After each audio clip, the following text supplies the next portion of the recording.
Hello dear students. So we are learning the chapter metals and non-metals. In the previous class we have already discussed physical properties of metals and non-metals. Now let us study chemical properties. What is meant by chemical properties?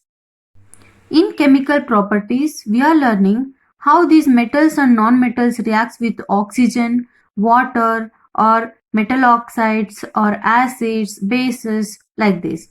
So this shows the chemical property of metals and non-metals. So before going to that, you should know, so most of the non-metals like carbon, nitrogen or oxygen or hydrogen, so these produces acidic oxides when dissolved in water. For example, if you take carbon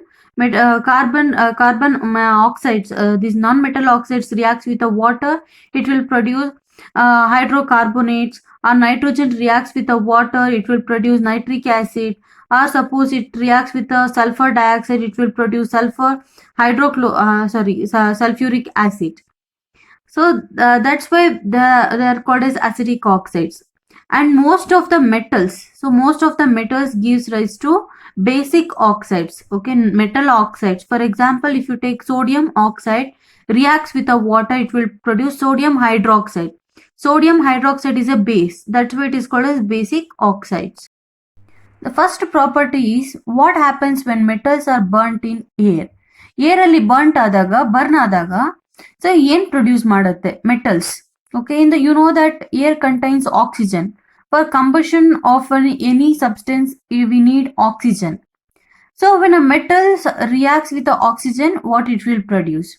So let us take examples for metals. For example, we can take copper, aluminium, zinc, sodium, potassium, so and also gold, silver and all. So we have to check how they will react with the air. So first, so almost all the metals when they combine with the oxygen, okay, most of the metals when they combine with the oxygen, it will always produce metal oxide. Okay, it will always produce metal oxides. Let us take one example.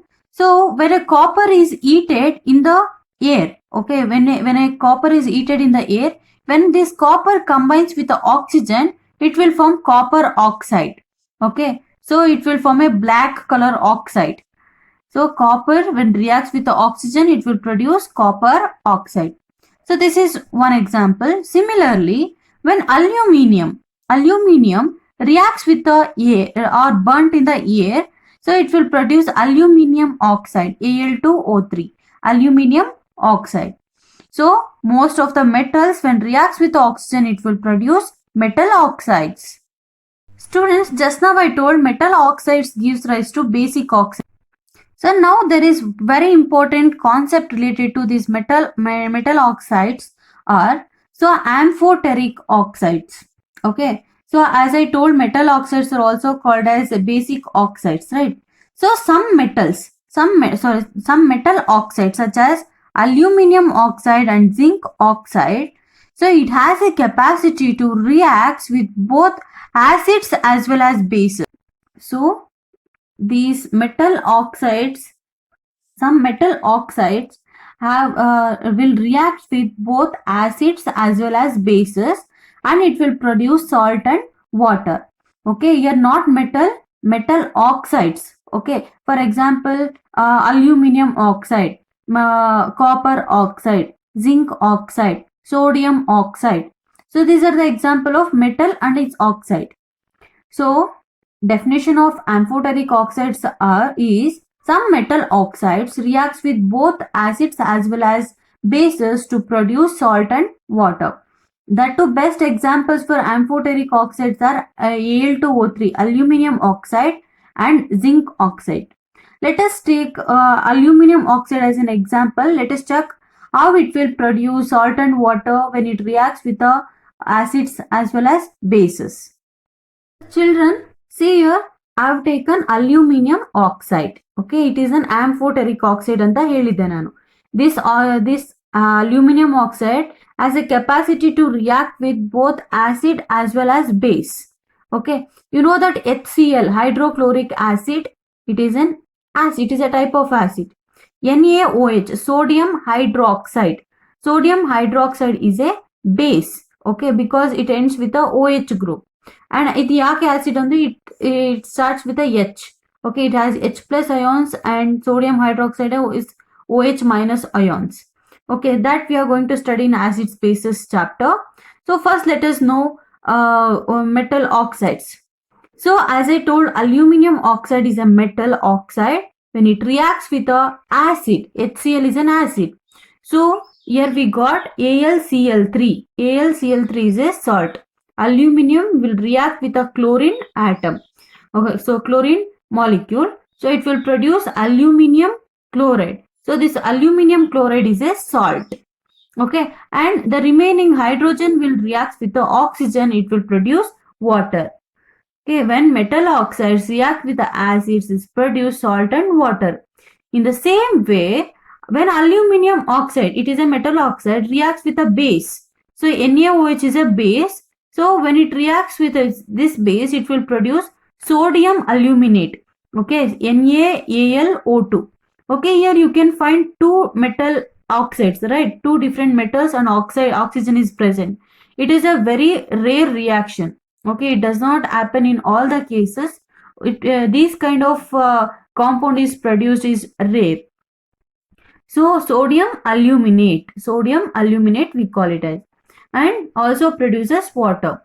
So when these metal oxides have a capacity to react with acids as well as bases to produce salt and water. So that's why we call it as amphoteric oxides. Ampho means both anta artha. So next come to another topic, some metal oxides.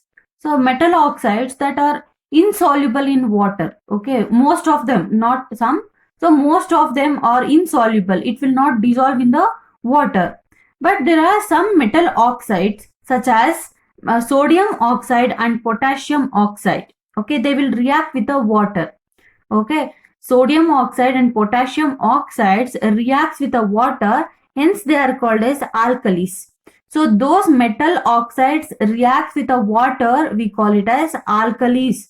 Hence in the periodic table, sodium and potassium we call it as alkali metals. Okay, so that you are going to study in the future chapters.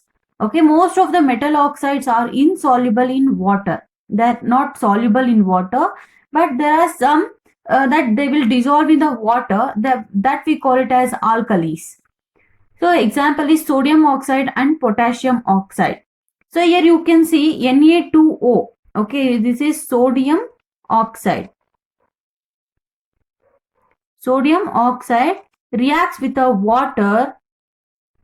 It is called as a base. It produces sodium hydroxide. Sodium hydroxide is a base. So you know that metal oxides are basic in nature, alva. So metal oxides will get it. And in other one is potassium oxide. Potassium oxide, when it reacts with the water, it will produce potassium hydroxide. It will produce potassium hydroxide. Not all metal oxides are soluble in water. This is very, very important.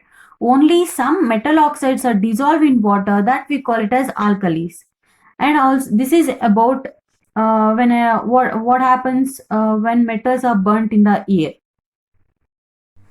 So students, we know that all the metals does not react with oxygen at the same rate. ಎಲ್ಲ ಮೆಟಲ್ಸ್ನು ಒಂದೇ ರೀತಿಯಾಗಿ ಅದರ oxygen ಜೊತೆ react ಆಗಲ್ಲ. So some elements will react with oxygen very vigorously, and some metals does not react with the oxygen at all, and some metals react but it will not affect much. Okay, so we'll study one by one. So students, as I told, different metals shows different reactivities towards oxygen. Metals such as potassium and sodium, they'll react vigorously with oxygen. Oxygen ಜೊತೆ ತುಂಬಾ ಬೇಗ react ಆಗುತ್ತೆ. Suppose if you keep a sodium and potassium outside, it will catch fire very easily by absorbing atmospheric oxygen and moisture. Moisture ಮತ್ತೆ oxygen ನ absorb ಮಾಡ್ಕೊಂಡು it will catch fire very easily. So to protect these and to prevent accidental fires, so they are kept immersed in the kerosene oil at room temperature. Okay, room temperature ಅಲ್ಲಿ ನಾವು ಈ potassium ಮತ್ತೆ sodium ನ will keep it in a kerosene oil under room temperature, so to prevent accidental fires because they are highly reactive metals. And second one is metals such as magnesium, aluminum, zinc, lead, etc. So these will react with the oxygen in a moderate rate. Okay, in a moderate, in the sense medium rate. So the surface of metals such as magnesium, aluminum, zinc, lead, etc. are covered with a thin layer of oxide. So when aluminum reacts with the oxygen, it will produce aluminum oxide. It will form a thin layer. Okay, ಯಾವುದಾದ್ರು ಒಂದು substance ಮೇಲೆ ಒಂದು thin layer ಆಗಿ form ಆಗಿರುತ್ತೆ. So covered with a thin layer of oxide. So this thin layer of oxide, so which help in the thin layer of oxide layer prevents the metal from further oxidation. For example, ಈಗ aluminium oxide layer form ಆಗಿದೆ ಅಂತಂದ್ರೆ that aluminium oxide thin layer which prevents the further oxidation. ಇನ್ನು ಮುಂದೆ oxidation ಆಗೋದಕ್ಕೆ ಬಿಡಲ್ಲ. It prevents the further oxidation of that metal. And iron does not, you know that iron does not burn on eating, but iron fillings burn vigorously when sprinkling in the flame of the burner. Okay, iron direct ಆಗಿ ಇದ್ರ ಜೊತೆ burn ಆಗೋದು ಅಷ್ಟು ಅಂದ್ರೆ it does not produce any changes, it does not produce any that changes. But iron filings, okay, ಸಣ್ಣ ಸಣ್ಣ iron ಚೂರುಗಳಿರುತ್ತಲ್ಲ, it will vigorously reacts with air. And copper does not burn, but the hot metals coated with a black colored layer of copper oxide, okay, adu matrane burn aguantadu. So this is the second case. So coming to the last case, metals such as silver, gold, that does not react with oxygen even at high temperature. Suppose if you keep silver and gold outside, so it will not affect anything. Okay, it does not change. It will not form oxides of silver and gold. Okay, since silver, gold, that does not react with oxygen even at high temperatures. High temperatures allu kudanu react agode. They are present in a pure state itself. So these are very low reactive elements. So these are moderately reactive elements and these are highly reactive elements. So this is about what happens when metals are burnt in the air. So we can know that sodium and potassium are highly reactive. Silver and gold are not, they are less reactive or low reactive. So metals like magnesium, aluminum, zinc, lead are moderately reactive.